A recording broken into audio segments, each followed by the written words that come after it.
Yes, people. Welcome back to the channel. Big Stricto here. Don't forget to like, share, hype. That just slipped me for a second. With my boy D, whatever it is that these people tell you to do, but do it for us. So funny, yeah. I was watching yeah. your in the stands, yeah. Oh yeah. So when you was doing, so I'm sitting and watching it with my girl. So you've gone whatever these YouTubers tell you to do. I've said it. I've said What, do it you're for us. repeating it over. Forgetting man's not on stream, bro. I'm completely, bro. My girl looked at me like, what are you doing? Like, you should have warned. I was so bamboozled, bro. I confused myself. I did not know what was going on, bro. I was bamboozled, bro. What they call that? Muscle memory, innit? Muscle memory, bro. Bruv, I was like, oh my gosh, what am I doing, bro? I felt like an idiot. I felt like a fool. You know them man that come work on a day off. Like, bro, you didn't work. It's your day off, bro. Like, what's your day off, bro? Like, I felt like an idiot, bro. I can't lie to you. I was like, oh, you just look like a fool, bro. it's catchy, though. I ain't gonna lie to you. A couple people say it to me, bro. I think that's one of the best intros on YouTube, man. Yes, from D, you know that you got appreciate that. Nah, for real, best intro. That's top 5 best intros on YouTube, bro. Man, I'm not talking about football. I'm talking about everything. Everything, yeah. Yeah. You remember the YouTube that people think YouTube is just for us, bro. YouTube's worldwide, fam. Yeah, for real. Like YouTube is worldwide. All types of billion people that got millions of streams that we've never heard of. For real. Yeah, all over the world, fam. On the best, intros, man. I don't care, fam. I take it, bro. I take it, man. Yeah, people, welcome back to the Arsenal way, as per usual. Yeah, man, we're talking everything Arsenal. As you can see in the title race is back on. Or is it really back on? Or is it just we're going for another week where Arsenal are still in charge of our destiny? Like, is it really a title race? Obviously, we done what we had to do. You know, we turn up, Sunderland turned up, and we turned them over, bro. Highlights of the game: Gyökeres coming off the bench. Now, before we get to that, yeah, let me just ask you a question, yeah, because go on. Let's get to because basically, this whole day, the last couple of days of when we thought City were going to drop points and they got back into it, and you know what I mean. Like, my take on it now, when I was on the phone to a lot of guys that I go games with and stuff, you know what I mean, and they were really deflated after yesterday's performance. You know what I'm saying? Like, nothing to do with us, all to do with other team, like City, Liverpool. They were really deflated, and I thought to myself, I was quite deflated yesterday. But you know what? This morning, I've woke up in a completely different mood. I've woke up more bullish. I don't know why. I've woke up more like, you know what? If that's what they have to do to stay in the title race, we're forcing it. They're on the ropes, bro. Like, look at the type of game that they've got to do, that they're going through to stay in the title race. Like, everyone keeps talking about how, City, yeah, the title race. Like, obviously the title race back on, that's me, just my title. But I'm saying, everyone keeps saying the title race back on, stuff like that. We're in the same distance as we were at the beginning of the weekend anyway. Exactly. It's the same distance. It was 6 points then, and it's 6 points now. They beat Liverpool at Anfield. Well done. In our lot, we lost to Man United. Since we lost to Man United, we scored 7 goals in 2 games. We scored 4 at Leeds, 3 at Sunderland. None conceded. 7 goals in 2 games. How we bounced, and no one's talking about how we've just gone back to winning ways and all of a sudden scored more goals than we've been scoring recently. No one's talking about set pieces anymore. No one's talking about open play anymore. But all of a sudden, because Liverpool have broken their hoodoo at Liverpool, and because City broke their hoodoo at Liverpool, we are meant to be sitting there panicking about what they're doing. I'm not worried about what they're doing. They still got to overtake us. They've still got to beat us, you know. We're not Liverpool, you know. Exactly. Like, we're going to, when we go to the Etihad and they're talking about, yeah, you got to beat City. No, City, you got to beat us. We're not Liverpool, bro. Like, don't think the team right now is the same as Liverpool's team right now. Facts. Like, I've woke up in a completely different mood. Yeah, I was deflated. I ain't gonna lie. We could have been 9 points. It could have been 8 points, but it's not. If you're not ready for a title race and the roller coaster that comes with it and the ups and downs, you're never gonna win the league, because a league comes with having to deal with teams staying in it, teams chasing you down, teams getting close to you. That's what comes with the title race, bro. 100%. And if there's one thing City have taught us, is that hoodoos can get broken. If they can go to Anfield and get a win, we can go to Etihad and get a win, bro. If there's one thing we're learning this season, and you're 100% right. Me, for instance, like, my hate for Liverpool. In fact, I think yesterday was a win-win for me, because if City drop points, it's good for us. If Liverpool drop points, good for me. Because you know how much I fucking dislike that team, bro. And I was enjoying the fact that right now they level on points with Brentford. They're 2 points ahead of Everton. A couple points, like they're literally falling further down. They haven't even made the 40-point mark yet. Are they even safe? 40 points is the mark for safety. They haven't even made that yet. These are the current champions, my guy.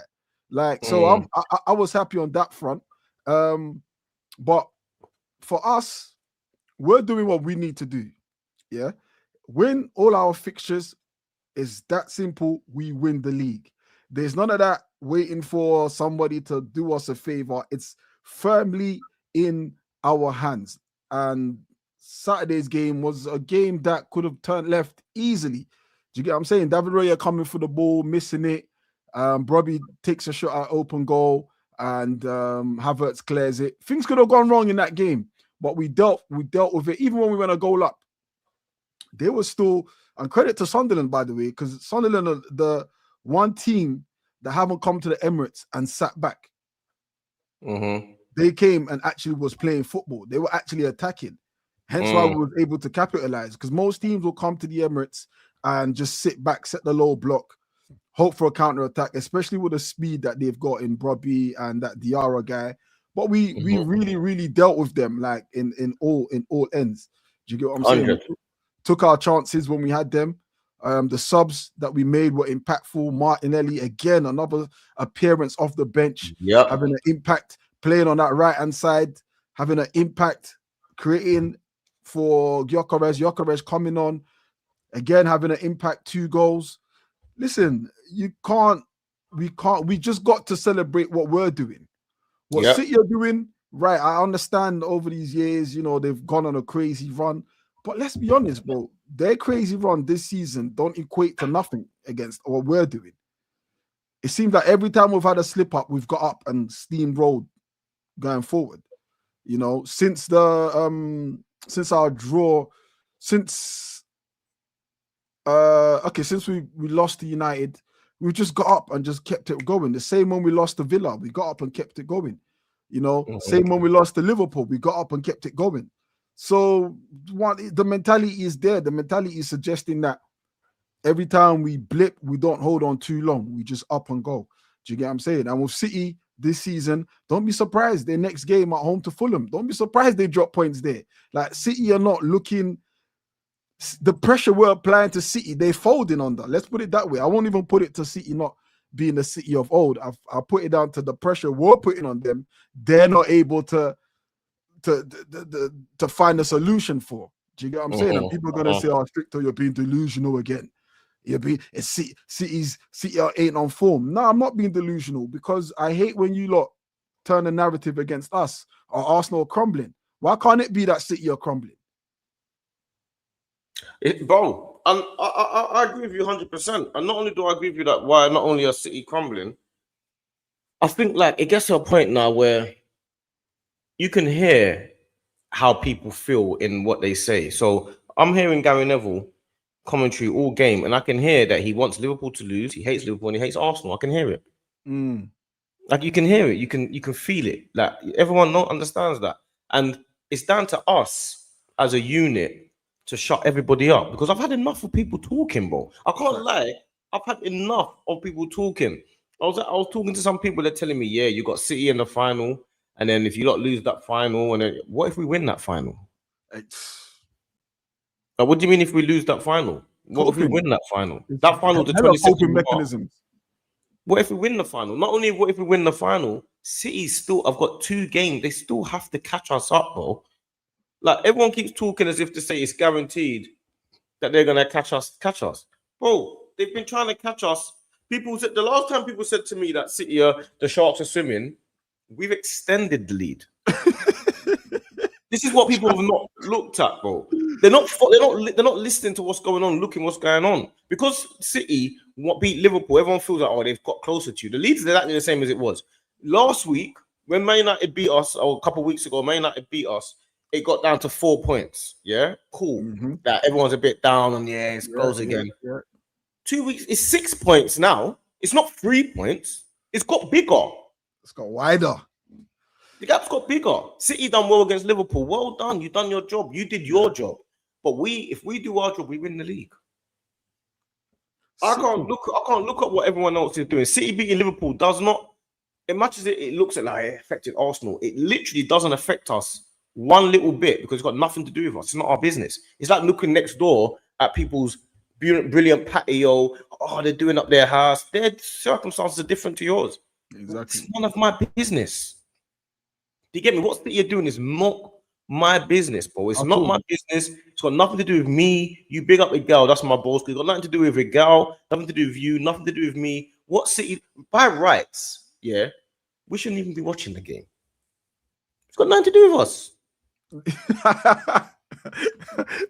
D, what you say? What, we can't enjoy a game on a Sunday? We don't need to, but we should have just sat back, watch the trailers or something. On me and you should have been on the phone, just focusing on the next stream, like for what next stream we do. It's got nothing to. It's not our business, but we're invigilating ourselves in other people's business.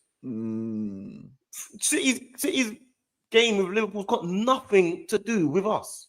Basically, against Fulham, it's got nothing to do with us. We keep winning our games, focus on our games. We win the league. End of convo.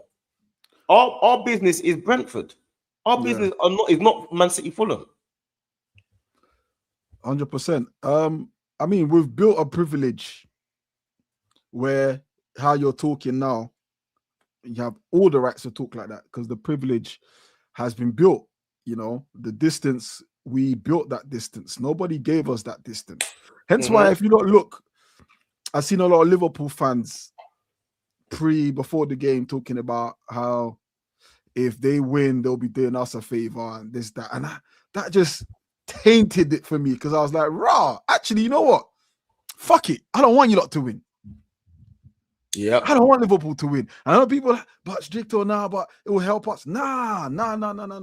Because I don't want this another list of agendas and narratives getting built that this league was given to us. Nah, do you know what? We've fought for the position we're in. We haven't won the league yet, but we've fought for the position we're in. Yeah. The reason was 6 points clear. The reason we was 4 points clear. The reason we was 7 points clear. The reason we was 2 points clear is we've built each and every position. So we cannot be positioned by nobody. Whether or not City won or Liverpool won doesn't change our position. Do you get what I'm saying? And I understand why certain Arsenal fans are starting to feel a little bit giddy, a little bit tense and nervous, and that whole, yes, I feel, you know, we're back to the old settings. But realistically, ain't nothing changed, bro. Before a ball was kicked on Saturday, it was 6 points. And after a ball was kicked on Sunday, it's 6 points. All City done is gain their record at Anfield is fix it. That's all they've done. All we've done is get one game closer to the title. We've got one game closer, 1 week closer. They still 2 weeks behind or 2 games behind.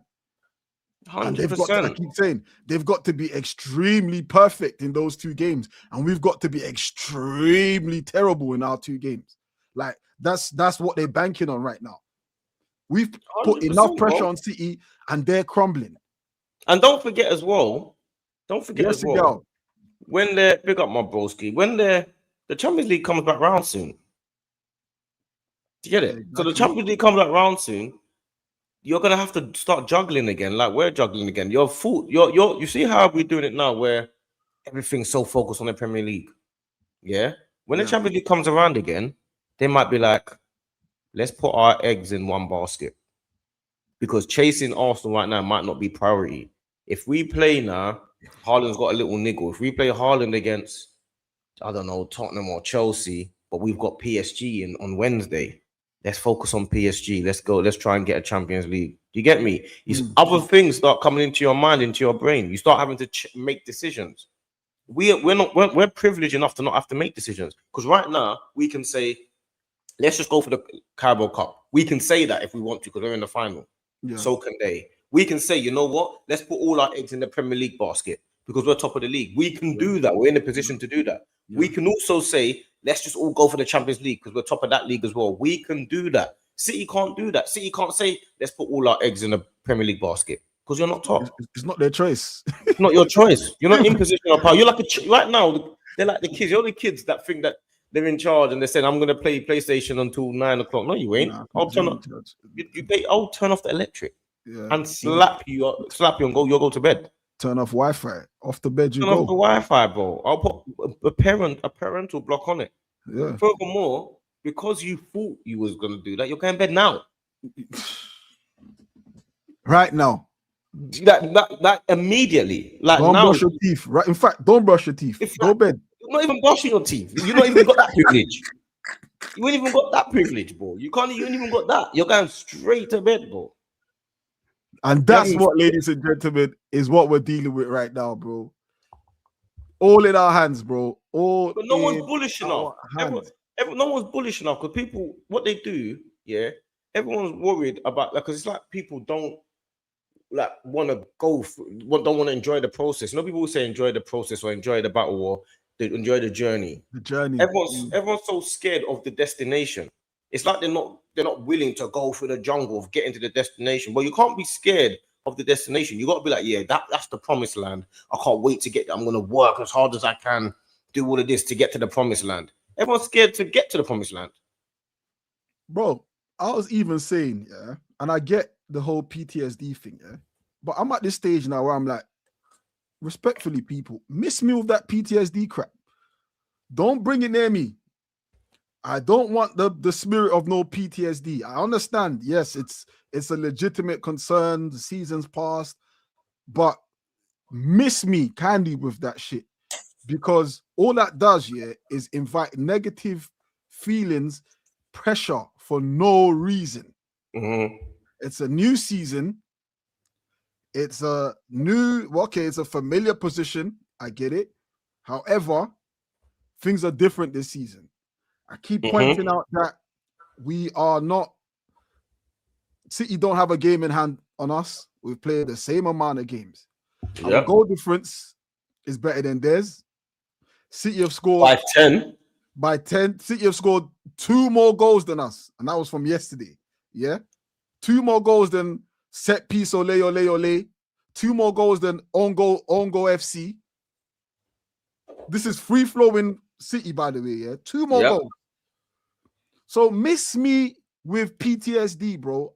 If you don't want to die with that, die with it over there. I ain't involved. When I hear anyone what is it, Pete? No, stay over there. Don't sneeze around me. Don't cough around me. Bob, you see that stuff? It's contagious. It's very contagious, bro. And it's up to you if you choose to. Airborne. It's airborne. It's airborne as well. It's airborne contagious. Like it's airborne, bro. I don't want the flu. I don't want it. Leave me. 100. Do you know what I'm saying? Any man talk about but you know the COVID mask. Out of it. Because what that does, yeah, is killing. It's starting to kill my experience. Like like you're dread. Like, all right, cool.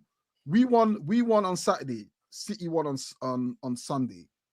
And guess what? The PTSD is coming back to certain man. And for me, it's like, nah, I am actually more confident in this team than I have ever been. Kai Havertz is coming on, having a different role. I've been playing in a way I've never seen Kai Havertz play at Arsenal. were less predictable with Kai Havertz on. It's actually a harder task. Like we're playing long ball now. He can head them down. He can bring it down. It's no longer like Raya to Saka and the predictability of like, okay, cool, they're gonna go down the wing and put it in the box. We've got so many different ways of playing. Our bench are making differences. Do you get what I'm saying? I saw even Eze on Saturday. Remember, my criticism with Eze is he's pressing.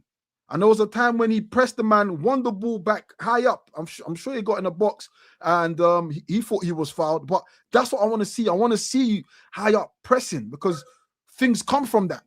You can't just sit by and watch the game go past you. You have to be active. And I'm seeing that. I'm seeing it in the business end of the season. People have said, we'll wait till 10 games before we can decide if Arsenal are capable. All right, cool. We're nearly there now. We're nearly there. You're hearing tongues are starting to confess now. Gary Neville, Paul Scholes.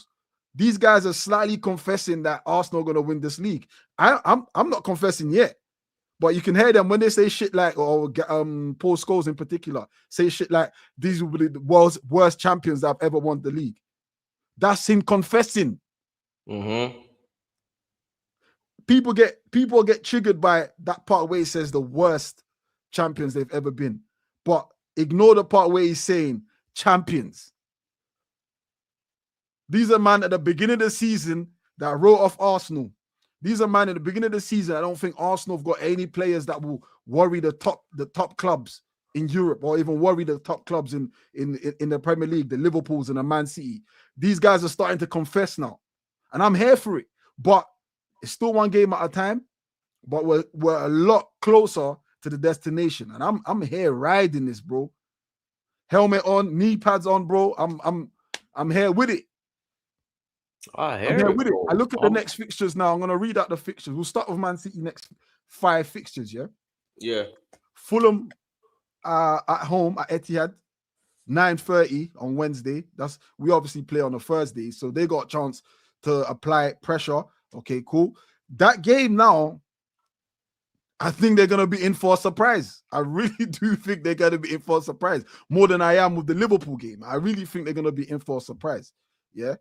And then after that, they've got Newcastle. I think they'll beat Newcastle. But again, if you're going to use the League Cup game second leg, I think that the circumstances are different. Newcastle were chasing the game. So we're quite open to counters and leaving spaces in behind. I think maybe Newcastle would have learned, but I still think they'll beat Newcastle. Nottingham Forest. Fighting for their lives. They're fighting for their life. I think there'll be a shot there. I think wounded animals are dangerous, bro. Sean Dyche. Wounded animals are nasty work. You don't want to fight no wounded animal. You don't want to be around wounded animals. They're dangerous. You don't know what they bite. Sean Dyche. We found that out when we went to Forest. We played Forest, bro. But Sean Dyche is all I'm saying, bro. He is the opposite of whatever Pep Guardiola is, bro. He is the absolute opposite. He is the modern day Sam Allardyce. He's not interested in football. He's not interested in football. Doesn't play football. He's anti-football, bro. He's not in this modern era of football where keepers are playing out the back. He's going long all day long, every day, twice on Sundays. That's what he's used to. And that is the biggest City catalyst there, like the anti-venom, bro. Chris Wood, Mark Gahey. Mark Gahey's got no chance with Chris Woods in the air. Taiwo Awoniyi, Hudson Odoi. My man used to play for us. Omari Hutchinson. What's that little short defender? Murillo. Milenkovic. Bro, that game. You got Ola Aina. Ola's back now. Henderson team. It's a tough team, bro. That game might not go the way people think that game's gonna go. Because on paper, it looks like they've got the easier fixture, yeah, and that's on paper. But they've got to make up 6 points. That in itself is pressure. They can't afford to lose. They can't afford to Draw. They can't afford to drop points at this They can't stage. afford to draw. They can't afford to drop points at this stage. And I agree with you, man. I think like Rico's it's been about time that delusional. He's been it's 12, delusional. it's 13, 12 games. In all the stuff that's happening, slowly but surely, we're getting closer to the end of the season. Like slowly. A minute ago, it was there's 20 games to go. Yeah, anything can happen. 20 games. Then it was there's 16 games to go. Yeah, but it's tricky. Then it was 15. Yeah, now it's at 13. After this week, it'll be 12, and all of a sudden, it's the last 10 games. It's the home stretch. You're still 6 points behind. You still got to catch us, bro. We need to win 12 games. And then when we play you at the Etihad, you have to beat us now. You have to beat us. And I put up a little scenario on my Insta, on my socials. Yeah. I don't know if you see it, and I was like, oh, what would you rather? Mm-hmm. Arsenal winning the league at home to Bournemouth. Mm-hmm. Yeah, because the following game after that is Man City. Yep. And we'll get a guard of honor. Yeah, because the league would have been wrapped. You know how it goes, yeah. Or would you rather we went to Man City having to either win, basically not having to go to Man City and not lose, and we become champions right there at the Etihad? Which would you rather? Which one's first? Honor, which game's first? Winning the league. Which game's first? Bournemouth game is first. I'll take Bournemouth. So you want to win the league as I want to win it early as possible. Yeah, we're done with it. 100%. I don't care about. I'll worry about rivals and how they feel before. Like, I want to just win the league, go done with. And then I can start trolling people if they want to troll. I don't care about Man City giving me on. I'll win the league at the earliest possible. It's like when people say to me, I was having a conversation the other day with people, and people were like, yeah, but in the final, like for example, I'll give you another scenario, yeah, which we were debating about the other day. Would you rather face, or let's imagine you win? Would you rather win a Champions League against, if there's a final, you play Real Madrid in the quarters, then PSG in the semis, then Barcelona in the final? Or would you rather take, I don't know, Karabakh, Bodo Glint, and you know what I'm saying, like that type of thing? And I said, I'll take the easier one. I don't care. Yeah. Give me the easy route. The fuck you talking about? Everyone always wants the obviously the high story. You beat all the best teams, but I'm not interested in that. You beat what's in I front don't of care you. about God of Honor at Man City. I'll take the Bournemouth. That's the game before. I'll take that all day. 100%. I just want the league, though. I just want the win. Do you know what? Yeah, it's weird because, and I hear what you're saying about wrapping up early. You just want to win. Do you get what I'm saying? You just want to get on with what you're getting on with, and then get on with what the next stage. You just want to win. Big up Aaron London. I see you there. Yeah, you just want to win. But a part of me wants that we won the league at Anfield. We won it at the Lane. Stamford Bridge, Old Trafford. Etihad. No one can say the same. Yeah, you can add Etihad. like Bro. That there, yeah, is going to be different. In front of Pep, in front of Bernardo Silva, in front of Rodri, and in front of Haaland. But I think all of them give the same sort of vibe. But I feel like going there and them giving them an opportunity to stop us winning the league, and they are not able to do it. I think there's some fucking power in there, bro. I think that's what they call shift of power. At that point, we've done them, bro. Would you take $1 million today or 5 million next year? Give me $1 million today. I hear it. That's your answer then. A bird in hand. But let me tell you the reason why you would take $1 million today. And this is specific to you because you're from the hood. This is the reason why you would take $1 million today, because you know that nothing is promised next year. You know that because we've been through what we've been through. You get it? That's the reason why you would take it. If you ask someone else now that's in a different position, they'll take 5 million next year. Yeah. You get it? 100%. I'm taking a trophy today. I don't care about the story of the next game. I don't care about all of that. I'm not taking no chances. Give me the league today. not folk. The song. I'll make a new song. We want it at Bournemouth. I don't care. I'll make a new song, bro. I'll make a new tune, bro. Yeah, Vitality Stadium. Yeah, 11,000. Bro, I'll make a whole new tune. Fuck about. Bruv, But I hear you though, man. That's that old saying, innit? Like a bird in hand. Actually, one of my favorite sayings. A bird in hand is worth more than two in the bushes, bro. So what I have right now is worth more than what I don't have yet. You get what I'm saying? Like, you know what I'm telling me there's two of them birds behind that bush that I've got to go and start hunting. But I've got one right now I can deal with right now. 100%. It's a great saying. I take that. I take that. But I hear that. So that's what I'm saying. But people don't want to look forward to that. And that's why I go back to the whole PTSD part. People really just want the PTSD story. Like, but there's another side. There's two sides to a coin, bro. There's another side to this coin.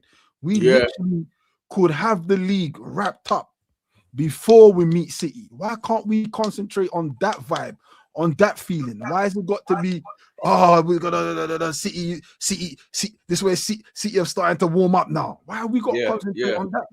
Yeah. Oh, yeah, but stricter, we've had 5-6 seasons of that. So? Yeah, facts. 5-6 seasons ago, my beard weren't grey. Now it is. Yeah. Do you get what I'm saying? I hear you. Like I'm not with all of that stuff. But listen, we do have to do the business. I'm loving the interviews I'm seeing from the players.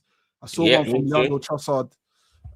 They was asking him on Sky Sports. I don't know if it was Sky Sports actually. It might have been Sky Sports.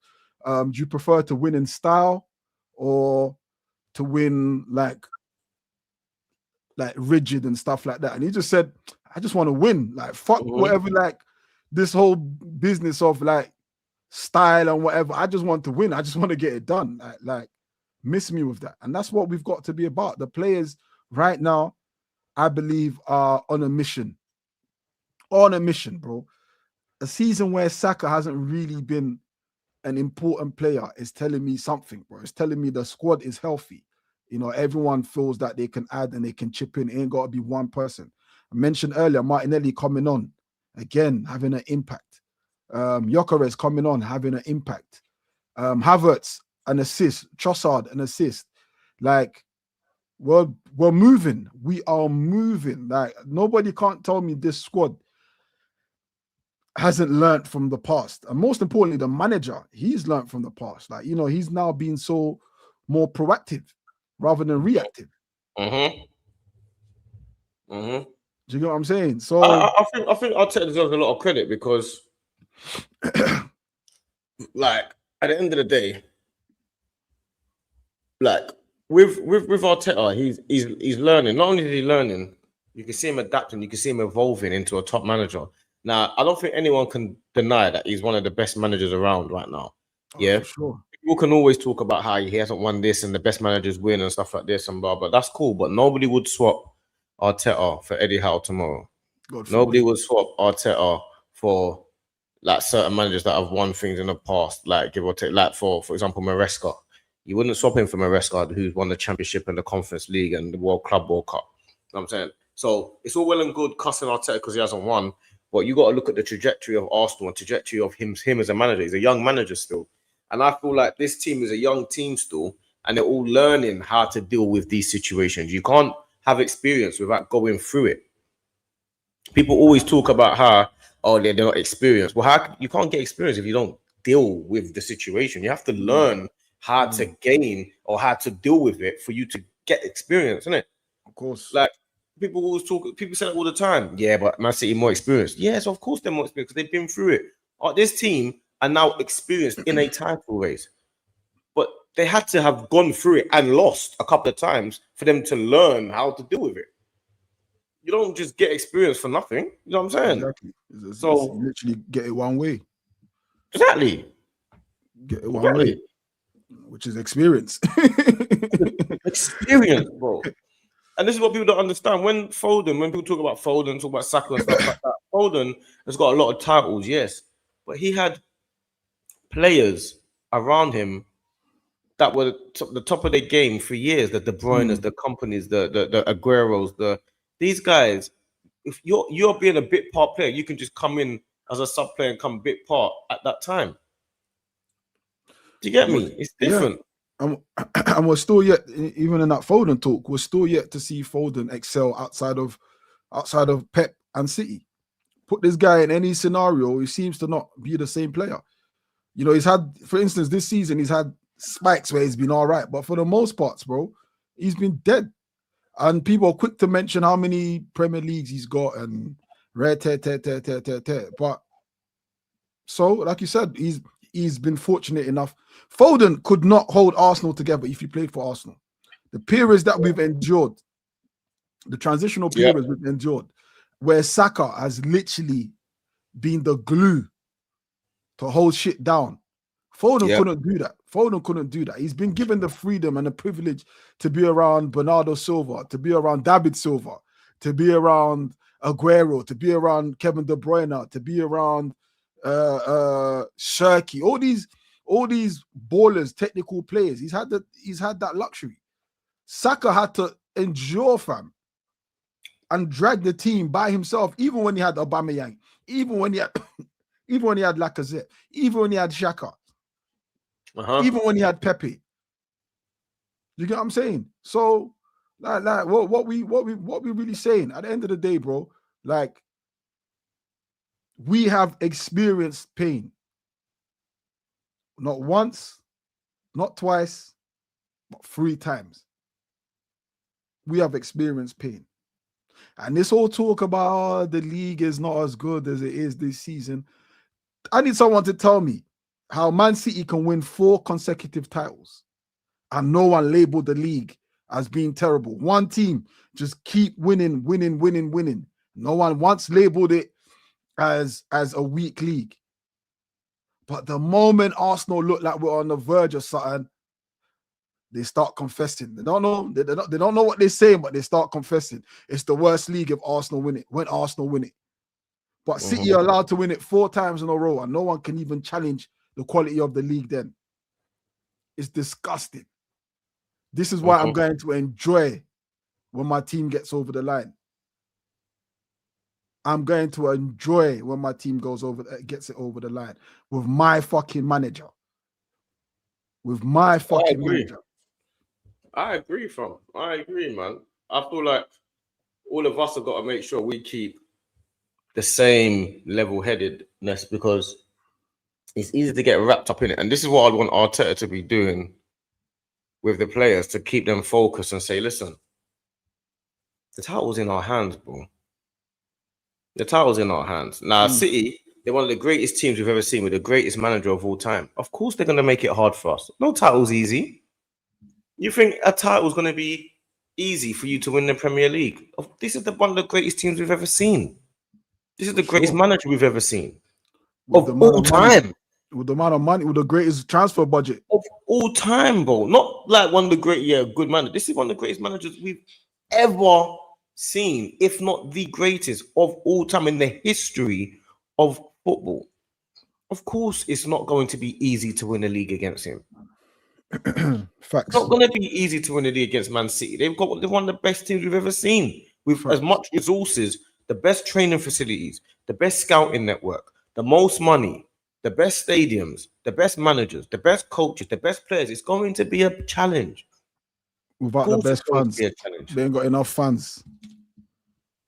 That's why I skipped it out. I knew you was going to say that. You got to put that in there. They got everything but fans, bro. They got everything but fans. They ain't got enough fans, bro. They ain't got enough fans. It's like they ain't got the history in it. They ain't got the history. They're creating it now, but they don't have the history. We know that. They ain't got it. Aina Jean Drop. I know we messed your name up last time. Go to the one up. This one, yeah? Yeah. Question, guys. Do you keep Saka and Odegaard on the bench for now?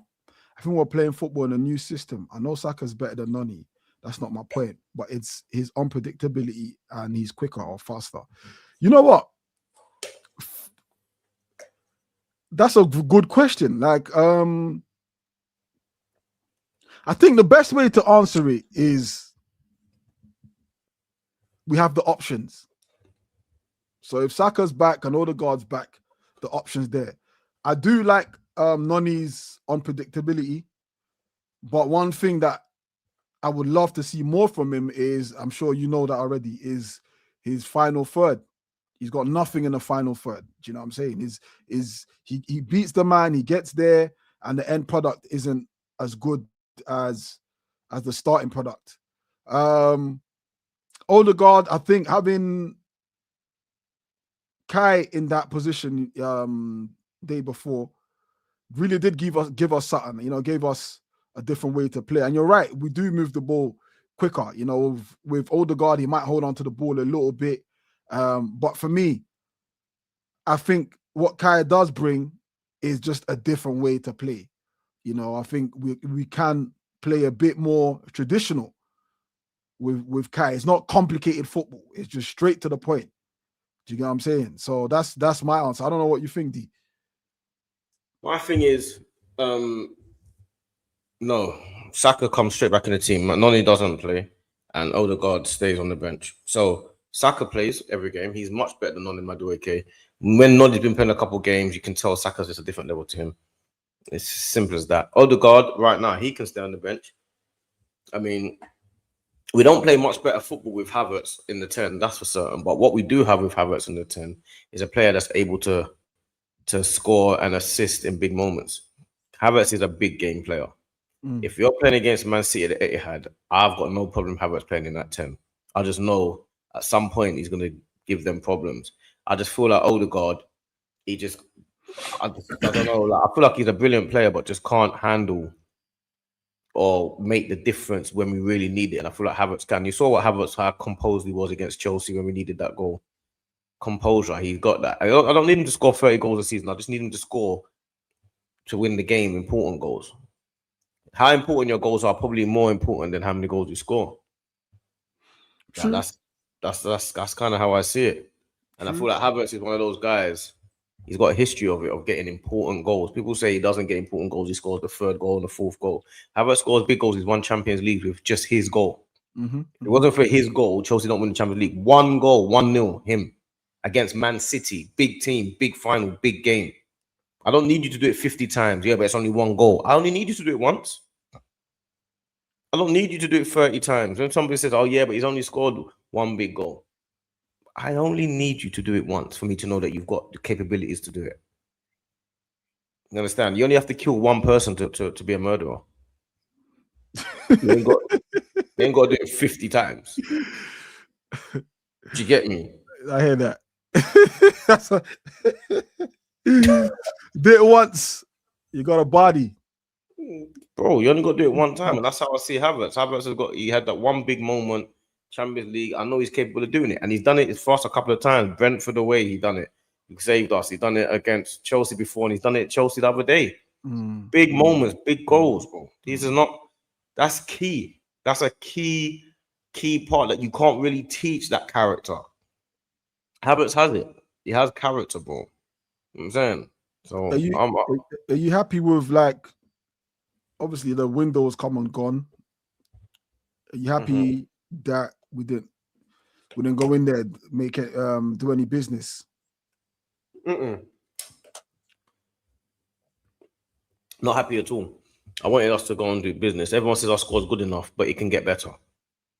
Everyone says we've got enough players, but we can get more. Every transfer window, you should be looking to improve the squad. You know what I'm saying? Because now we've got Mikel Merino has come out now. He's injured now. Just had surgery. So one less player down. But obviously there's certain things you can't predict, but that's gonna happen. But I think I agree with you. Someone in the comments is saying here, which the part? Can I highlight this? Can I highlight this? Can I highlight this? No, I can't highlight it. D's got the button. But was that Peter 337? Sorry, bro, I can't pronounce your name, man. The S is throwing me off. Spectre Spectator Peter, yeah. Which department should we improve in terms of quality?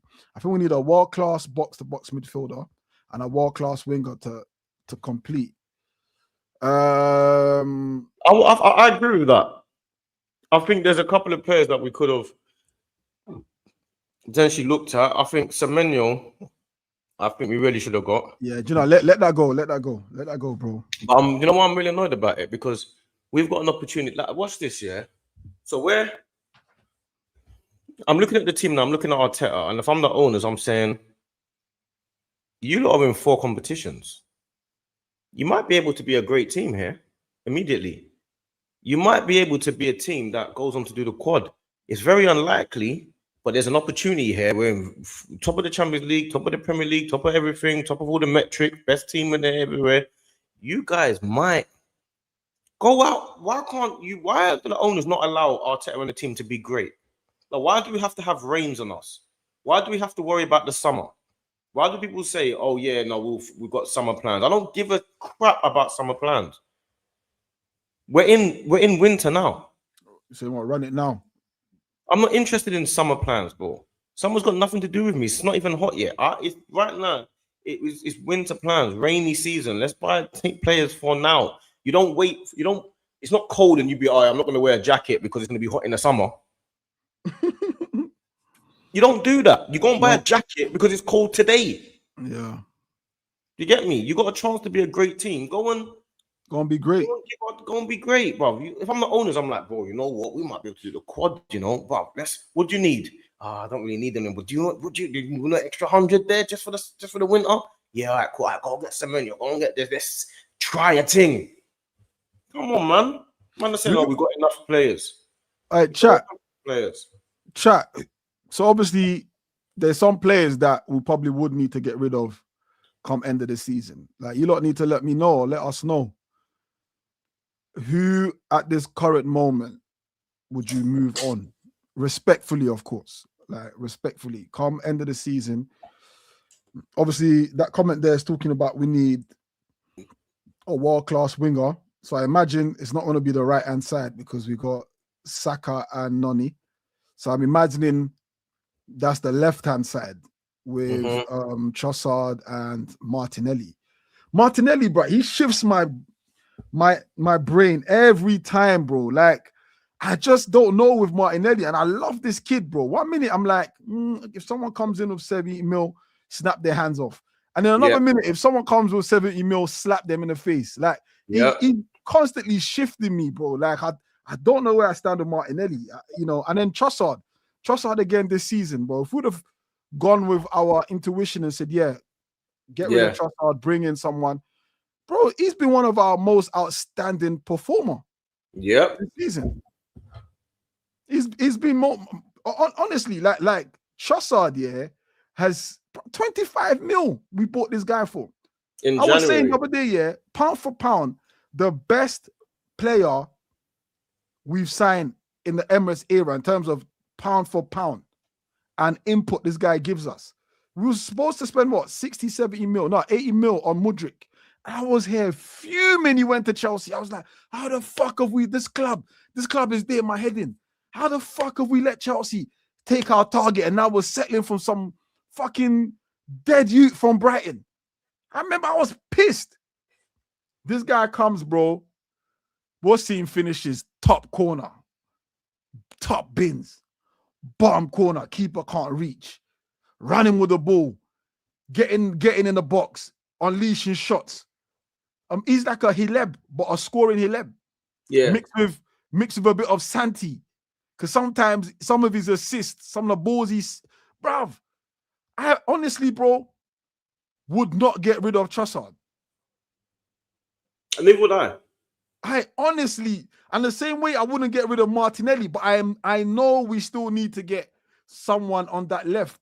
But these are good squad, but these guys are fun. Like the other day, you gotta remember, we played a game, we played Sunderland, we're bringing on Eze, we're bringing on Gyökeres, we're bringing on Martinelli. That is some of the best squad players in world football. They get into most people's starting lineup, these guys. Bro, that's the best. You can't get better squad players than that. The only thing is, another part of management is keeping everyone happy. Yeah. There's only so long Martinelli, who's a young player, is going to stay on the bench for. There's only so long Eze or whatever is going to stay on the bench for. There's only so long. You got to keep refreshing the squad. You got to keep the turnover from players. That's what happens. Players need a new challenge. Players want to go to their motherland. Players want to play football. Players like Waneri, the reason why he's out on loan is because he clearly wanted to play football. Yeah. He clearly wanted to play football. The same will happen with Miles Lewis Skelly sooner rather than later. The same will happen with Nkapie. Like these guys, they'll be on the bench for only so long. They're that good. They get into a team, and that's another bit of management that people don't think about. You got to keep that game management, that player to manager focus. You got to keep players happy, bro. 100%. And that's what one great thing Arteta has actually done, to be fair. Like, I think that saying that he says when he says some of them they're not starters, they're finishers. Mm-hmm. Yeah, he said that at a press conference. My man's a politician, bro. But they're not bench players. They're not bench players, they're finishers. And I think he's made it a thing where like everyone is competing. Like he said to them, and he's shown it, by the way. He's for instance, Raya and Kepa. He's kept Kepa all the way through. Well, let me do what I was just about to make that point. Yeah, Arteta's a man of his word. So what he will say to you, like last season, Trossard was nearly leaving. He will say to you, "If you play well, you'll play." Now we always think Arteta's got his favourites. That's just how we see it. But if you look at his history, he actually is a man of his word. Trossard starts playing well. Trossard's been playing the whole season. You see certain players playing well. Madueke plays. The same situation with Kepa. I guarantee you in the final, Kepa plays. I'm more than certain Kepa's starting. I am more than certain. Kepa will start against Man City. I am more than certain. And for cohesion, chemistry, he's starting Kepa, because that will go down like a ton of bricks. You know, like what? I got you, man, all the way to the final, and that would Arteta's very, very diplomatic. I know for a fact Kepa starting. I'm not even worried about that. Do you get what I'm saying? Yeah. But yeah, the point I was trying to make is like he's keeping everyone on their toes. I mean, there's a few players that can't be shifted. You know, Rice, Big Gabby, Saliba, but I think everywhere else he's shown, even taking like a couple games, he's taken Saka off early. Like, yeah, you're not doing it, Martinelli. Come on, you know he's shown that. Even like Timber, for instance, I think Timber is a quality player. He's the best right back, but if Arteta's needed to take him off or not play him, he's shown that. Like, yo, Ben White, you come in, or Nkapie, Mosquera. Like he's not afraid to make these changes, and that's what I think he's learned over these last few years now, not to be too dependent on 7 players or 8 players. You know, he's mixing it around. Someone here saying they would get rid of Jesus, Odegaard, Eze, and Norgard, maybe MLS, Marino, but what? Eze? Get rid of Eze? Where's that? Aina Jandrop. That's not what he's saying. Ain't that what he's saying? That's Aina. Oh, is that what he's saying? He would get rid of Jesus, Odegaard, Eze, Norgard. I mean, even Odegaard is not a player I'm looking to get rid of unless I've got a player that I'm ready to start now. Confirm. So, for example, Odegaard right now, I've got no problem with him being on the bench still. He's a brilliant bench player. He's a brilliant starter. He's a good player to have in the squad. He's obviously a good egg, not a bad egg as well. Norgard, the same thing. Like, Jesus, I can understand moving him on. MLS, I'm perfectly happy with him in the squad. Marino, I don't mind him in the squad. If you're talking about, like, bench players, you're not going to get better bench players than that unless you go for young players. If you're talking about players like Odegaard, who do you think is going to replace Odegaard as a squad player in our team now and be better than him? Boy. It doesn't exist. It doesn't There's exist. there's no players that are as good as Odegaard that can come on and like Odegaard is the reason why we beat Newcastle. Came on, changed the whole game. And then the other comment People above keep that, saying Waneri and Diamond. Those are young players. Waneri's not ready to be the guy to be the difference maker every single game. Diamond is 15, 16 years old. I'm talking about Odegaard is captain of our club right now. He obviously has the character. If he's a squad player, he's not performing right now, fair enough.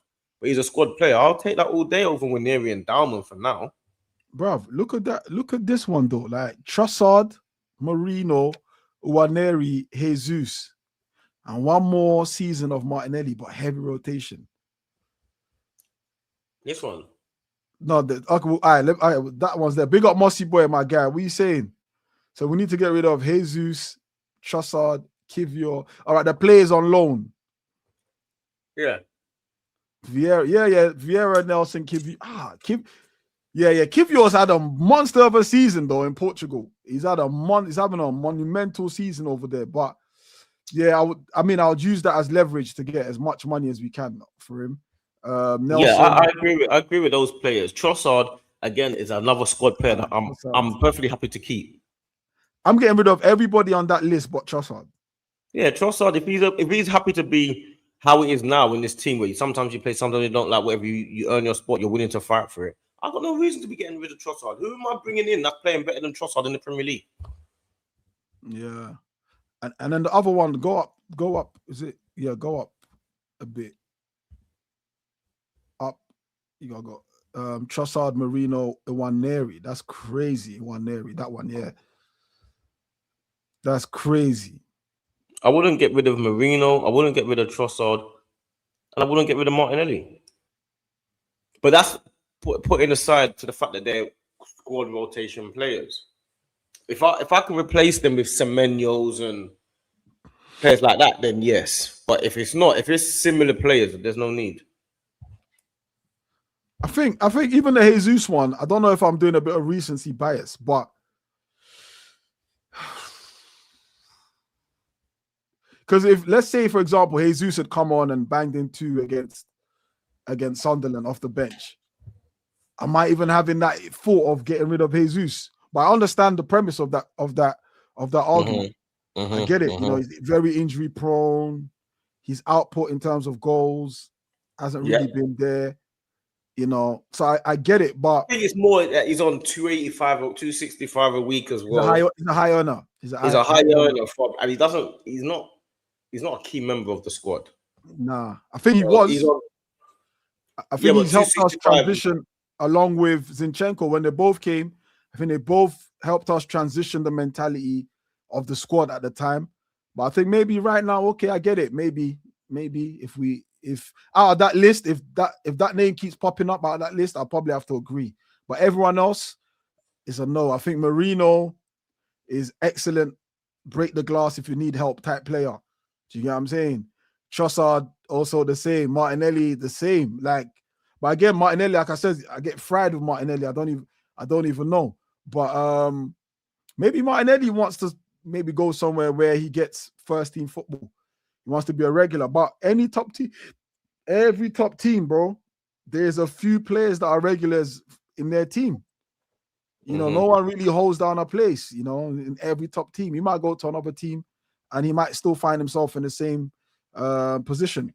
Someone said, didn't we sell Kivior already? Now he's on loan. He's on loan. But I think, in the current squad, maybe Jesus. I think Jesus is the key one to get out of our squad right now, especially with his wages. I think that's the main player that we've got to focus on kind of letting go. But then who comes in? Who comes in then? Like, he's gone. Who comes in? As in a striker, as in a player that we buy. Yeah, as in, like for like. I don't think he'll go like for like. I think we'll just get him off the books and then we'll play Gyökeres and Havertz as the 2 strikers. That's what he'll do. I don't think he'll go like for like. And then Marino, if we're gonna go like for like, we might as well just go and get a top striker. That's about. But there's not really many of them, but we might as well. Like someone said, Julian Alvarez in the chat. Oh, big up Kaplan, my guy Kaplan, KP. Julian Alvarez, I think that there It's a game changer. That is that Game there. changer. That there is that there is that's it. That's it for me, by the way. Alvarez. I know we said this with Gyökeres, yeah, but I think the difference is Alvarez has done it in the Prem. At a team with the same high level expectation and high level pressure. Do you get what I'm saying? World Cup winner as well, if you want to dash that there. He's brilliant on the ball, and we know what he's about. And he's He'll got a lay lot it off on site. Don't need to be in the box. Outside the box, he'll lay it off. You know, if you want a less expensive player than Julian Alvarez, Luis Suarez from Sporting, yeah. I don't think I trust that Portuguese league again, you know, my bro. I don't trust that league again, bro. I don't trust that league again. I don't know, man. Listen, Kivior, Vieira, these lot come from that. Like Vieira come from that league. He's not really set the world alight. Amarim, he's gone now. I don't know if I trust that league again, bro. I don't know, man. It's scarred us for a bit. Gyökeres is coming into form though. He's only 2 goals behind. He's only 2 goals behind Ekitike. I swear they're level. Didn't he bang a brace? No, I think he's 2 behind. What, all comps or league? I'm not too sure. I'm checking now. Yeah, Gyök is coming good. He's coming good. But I don't think I have the patience for that again, bro. But you know what? Let's see. If we win the league and that expectation slightly dies down and the pressure and we can start actually just playing because we want to win rather than playing because we have to win, which is a different sort of pressure, then Arsenal need to go and get Morgan Rogers from Villa. I think Rogers will come. He's an Arsenal fan as well, I believe. I don't know. Morgan Rogers, I don't know. I'm not the biggest fan of Rogers. Nah, I'm not the biggest fan of Rogers. He's too hot and cold for me. It's too hot and cold for me. I need more consistency than that. I'll take Rogers. Yeah, but for how much? He's going to cost a lot of money. He's going to cost 80 to 100, isn't he? Nah, I think his contract's that. I think his contract, he ain't got that long left on his contract, you know. He's going to cost big money, man. Villa got dough, but they're not going to sell him for cheap. Just slap 50, 60, bro. Get him. Nah, you ain't getting for that. Get him trying to leave, bro. Get him trying to like. You get excited. You know what I'm saying? Destabilize it, bro. Unstabilize him. You know what I'm saying? Turn his head. Put in a transfer request. Nah, I don't know. Rogers, I'm not the good. He's too hot and cold for me currently. Tonali, no, I'm not taking Tonali. Tonali, what? I don't get it. I don't get it.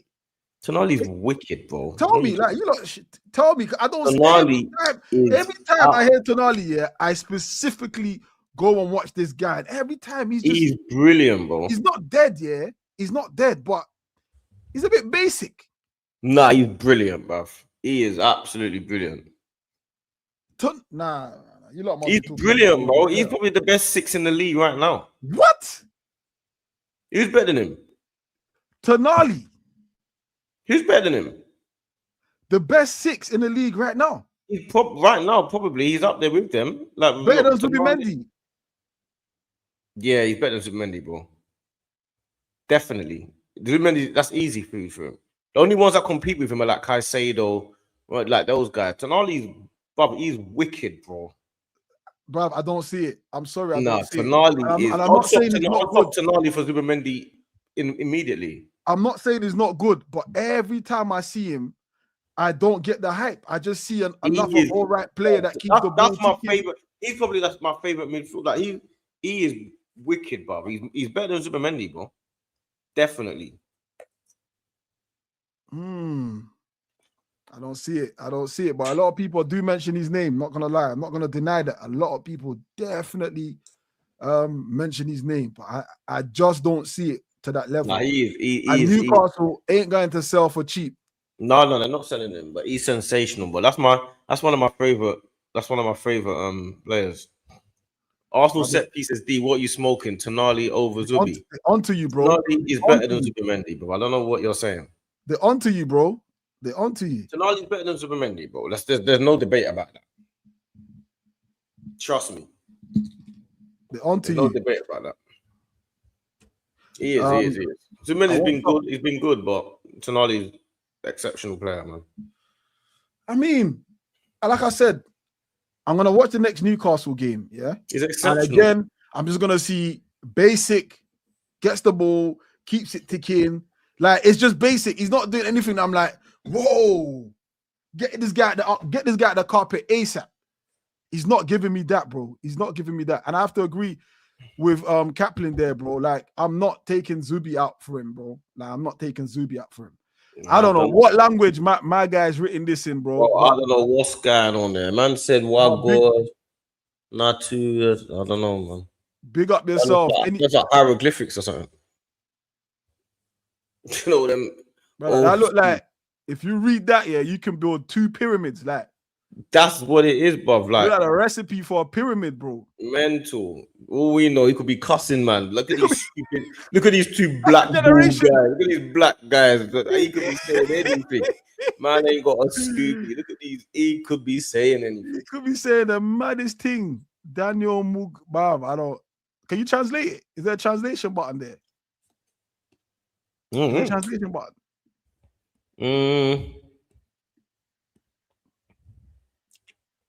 I will have Tonali in our team 100%, but not better than Zubi. Let me translate that. Let me go Google Translate. You want to see what it says? I need to see if man's cussing man's family, bro. Yeah, bro. He's saying all types of stuff to us, bro. I'm gonna leave it up so that people can see it, so they can. Where's the AI? All right, cool. AI mode. Boom. All right, translate this.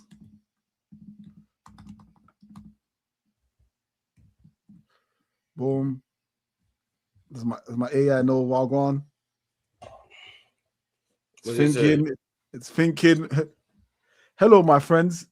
Have you ever thought like this? Have you ever wondered what this Premier League would look like if a club like Arsenal didn't exist? If you don't understand why, I said it. Here's the answer. Oh, no, that's Google saying it. What? I thought he was saying something. It's Amharic.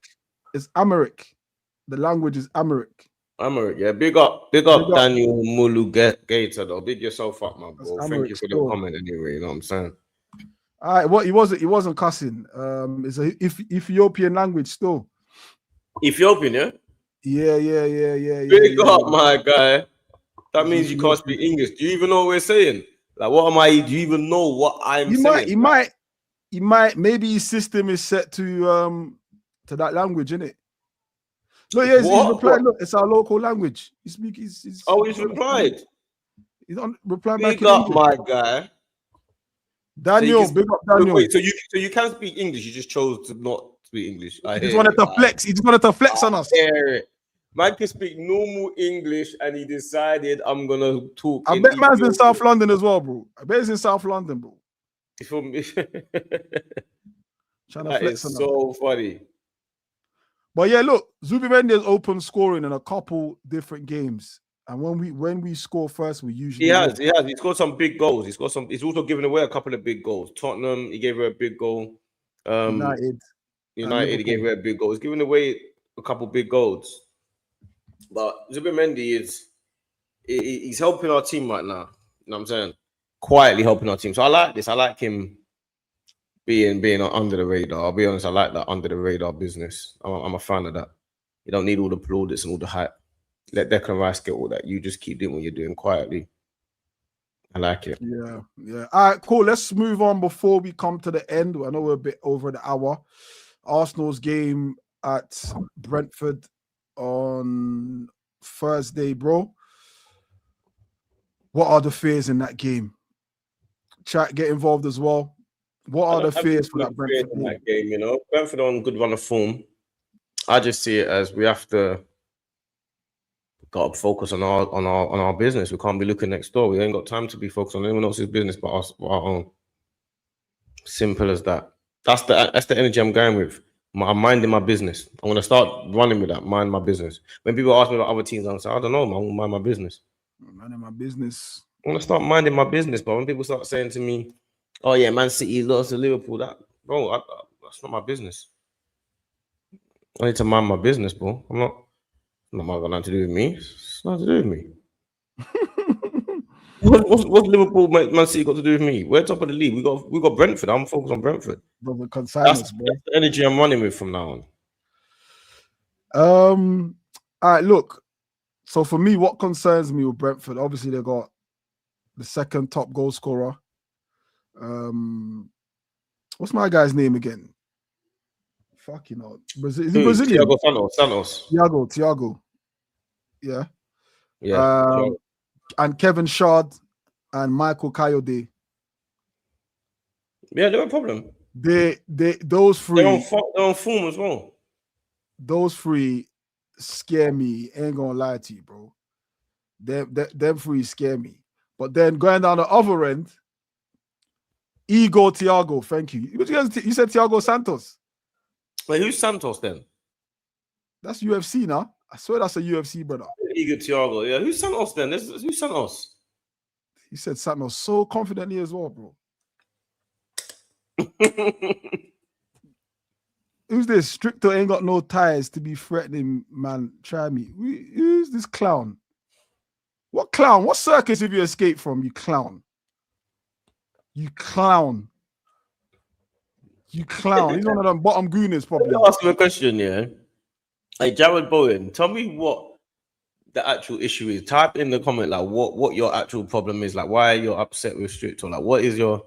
Let's turn this into an actual. Let's have a real adult conversation in it. What is your actual problem? Like, what are you angry about? What do you dislike? What don't you like? And you'll do nothing. You'll do. Don't get my Conor McGregor. Man said, "I'm just locked in. Don't you dare finish yet." Well, I wish it worked like that, Dean, man. Oh, what? Sade suspended. That's good news. Sade suspended. Okay, he's far. That use quickness scares me, bro. Like, he scares me. I'm waiting for Jared Bowen though. I want to know what Jared's piqued my interest. He piqued my interest. He's piqued my interest. Never mind that idiot, bro. Never mind that idiot. Little keyboard warrior. Do you know what I'm saying? Like he's one of them, man, obviously. He's one of them, man. Like Stricto threatened Jez. Stricto threatened Northside. Get one of them idiots, fam. One of them idiots, bro.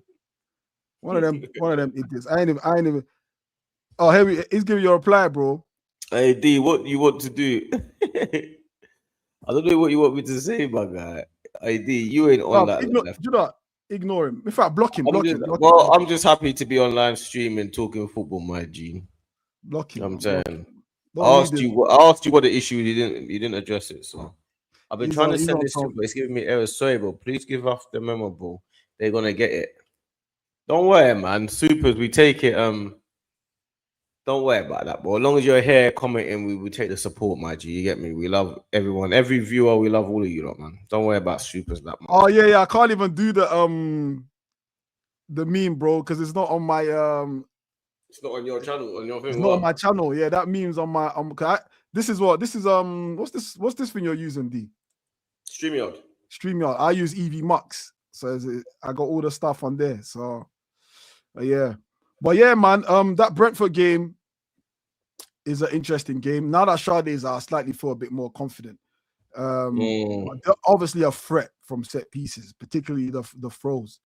We're going to have to deal with it. But I think I am confident what we have going forward, especially with Havertz back now. Who would you start in that game? Like, what would be your starting lineup? The same one. I've got so strong, same team. Like I know Saka's not back until the North London derby, so I'll play Madueke.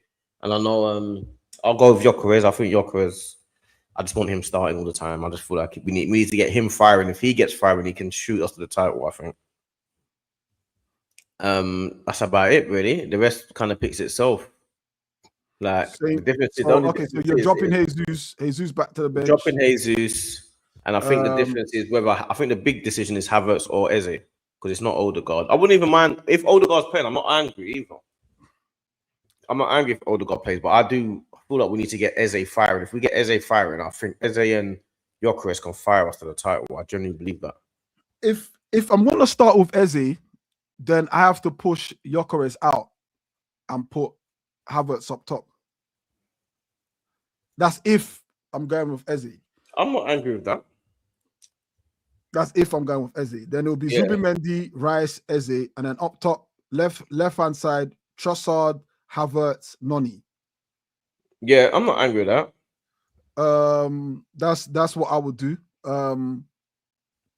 But if Havertz is playing in that midfield, then it's Gyökeres. But here's what here's what I told you about holding the bench, bro. Holding the bench is very important to a player that's struggling, bro. It's very, very important. You're watching the game from a whole different perspective, and you're eager to want to get on. Do you know what I'm saying? So big me for saying. No, I'm joking. But sometimes you gotta do that. But I think Havertz will be key to deal with their set pieces because they got a couple of big youths in their team. I think Havertz being in the team now can help us offensively and defensively as well. So I think Havertz will be a no-brainer because they're a big team. Norgard possibly or not? No need. No need. No need.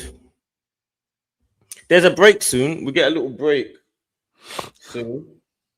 So yeah, no need. Rice and Zubi, man. Just keep it like that.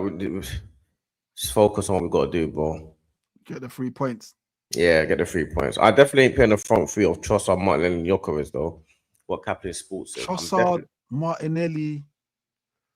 Kaplan's Raya, Timber, Saliba, Gabby, Calafiori, Zubimendi, Rice, Havertz, Trossard, Martinelli, Gyökeres. No. Oh, what? Martinelli on the right? Yeah, that's awful for me. I'm not against it. I'm not against it. No, I'm not against it. It's mad because if you look at the team, either way, if any of the chats, if any of the players they're going with starts, I'm not really against it. I am. I'm against Martinelli on the right all the time. Yeah. Yeah, can't have Martinelli on the right wing. It's awful. I'm having that in Capi over Calafiori as well. I can do that away from home at Brentford. That's logical to me. You know what I'm saying? That's logical to me. But Martinelli's a runner, isn't it? So if we're gonna go with that, like just try and keep. I can understand how you would have him on the right because it's. I mean, but just be prepared for him doing foolishness. You understand? As long as you're willing to accept that, then I don't mind. I can take it. If you know that he's gonna come with some good, some crap, then cool. But if you're looking for a consistent game and performances, then I don't know, man. You know what I'm saying? But yeah, man. Big up everyone. Big up the chat, man. Before we leave, actually, prediction for that game.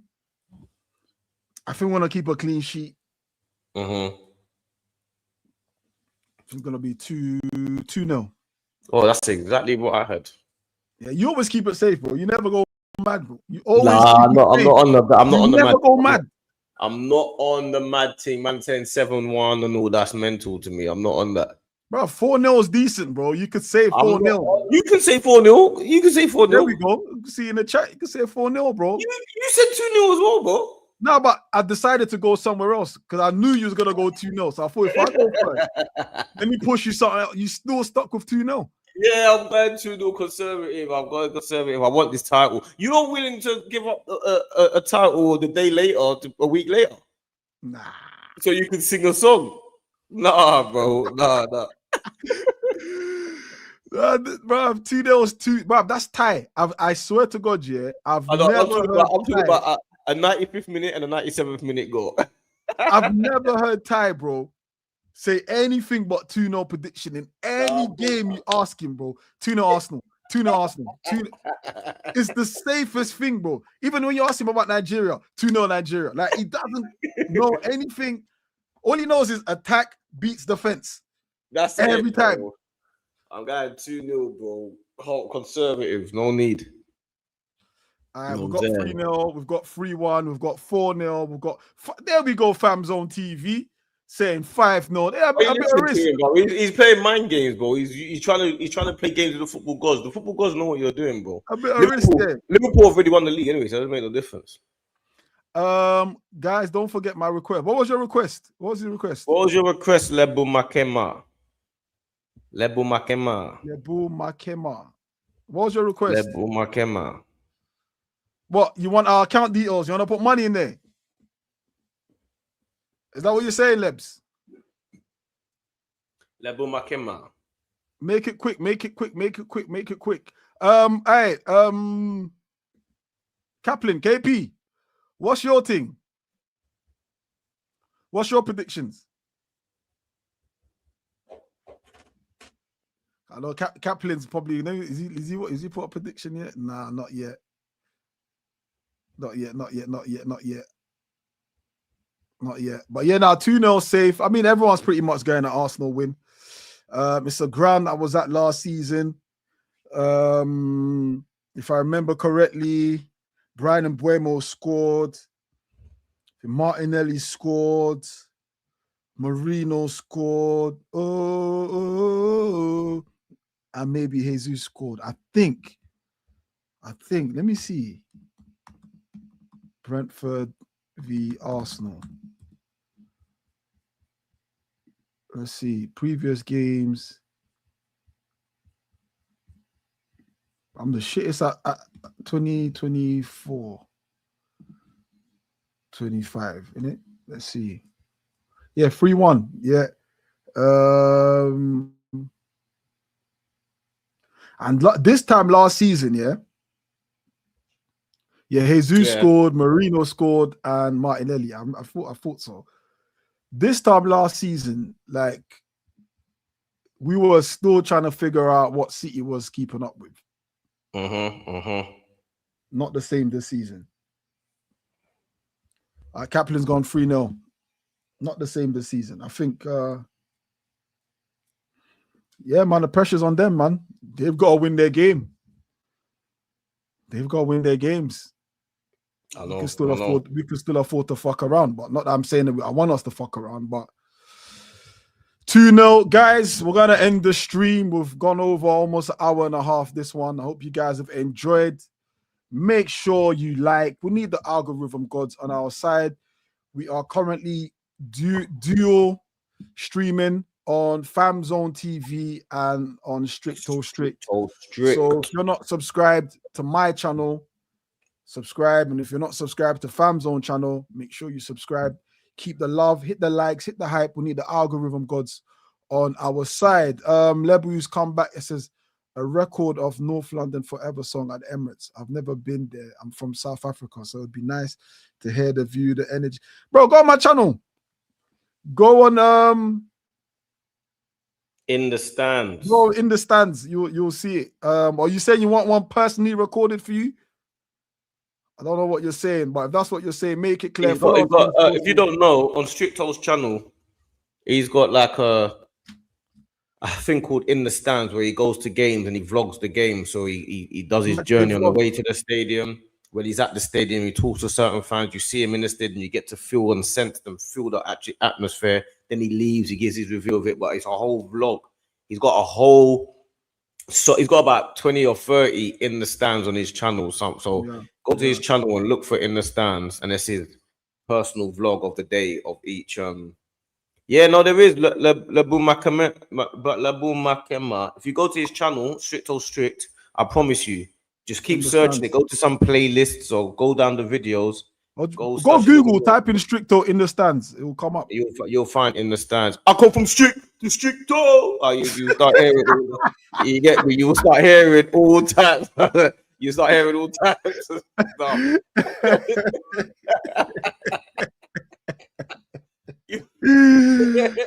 Yo, I went from strict to Stricto Strict. The only person that always myself. Stricto. You start hearing stuff. Yo, on that note, we're gonna end it. So make sure you like, share, subscribe, whatever it is that these other YouTubers tell you to do. But do it for us. Me and my Back cousin again Dean next are gonna week. go live now at 9 o'clock on this channel. So I'm gonna redirect over. You know what I'm saying? So Yeah. you'll see you lot at 9 o'clock. You get me? Big up, my broski.